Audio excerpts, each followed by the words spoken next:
ដែលលូនប្រាប់ថាចង់ទៅពេលដងបងដូចត្រូវគេបំបែកជាពីរស្នាមញញឹមដែលធ្លាប់មានន័យសល់តែទឹកភ្នែកហូរមិនចេះឈប់រូបថតចាស់នៅលើជញ្ជាំងនៅតែរំលឹករឿងយើងរាល់វិនាទីអូនទៅជាមួយគេដោយស្រួលចិត្តទុកឲ្យបងឈឺចាប់អ្នកឯងបងខំធ្វើល្អគ្រប់យ៉ាងតែចុងក្រោយនៅតែមិនគ្រប់គ្រាន់ស្នេហ៍ដែលបងថែដូចជីវិតត្រូវអូនបោះចោលគ្មានស្ដាយស្រណោះបងគ្រាន់តែជាមនុស្សសំណល់ដែលអូនទៅចោលពេលមានអ្នកថ្មីវាថាស្រឡាញ់ដែលធ្លាប់សន្យាត្រូវខ្យល់បោះយកទៅបាត់គ្មានសល់បងគ្រាន់តែជាមនុស្សសំណល់ឈរមើលអូនទៅដោយគ្មានសិទ្ធ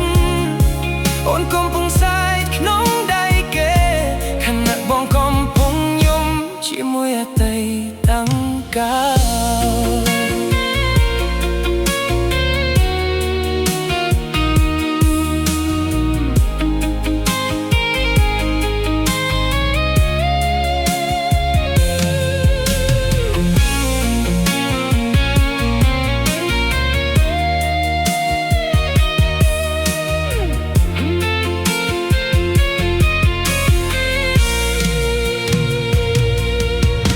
រូបផ្លូវដែលយើងធ្លាប់ដើរជាមួយគ្នា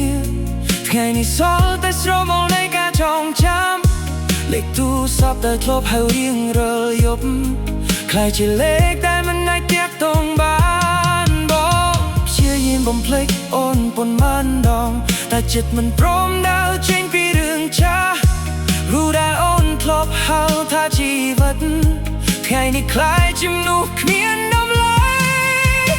ប្រសិនបើថ្ងៃណាគេធ្វើឲ្យអូនយំអូននឹងនឹកឃើញបរិសុទ្ធអ្នកនេះឬទេអ្នកធ្លាប់ស្រឡាញ់អូនអស់ពីចិត្តទោះអូនធ្វើឲ្យគេឈឺប៉ុណ្ណាក៏ដោយបងគ្រាន់តែជាមនុស្សសំណល់ដែលអូនទុកក្រោយពេលមានអ្នកថ្មីពីថាស្រឡាញ់ដែលធ្លាប់សន្យាទុកជល់បោះយកទៅបាត់គ្មានសល់បងគ្រាន់តែជាមនុស្សសំណល់ឈរមើលអូនទៅដោយគ្មានសិទ្ធអូនកំពុងសែកក្នុងដៃគេ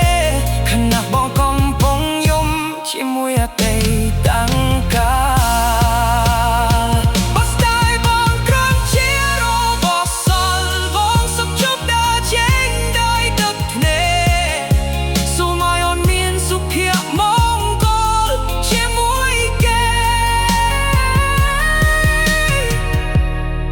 ចំណែកបងរស់ជាមួយ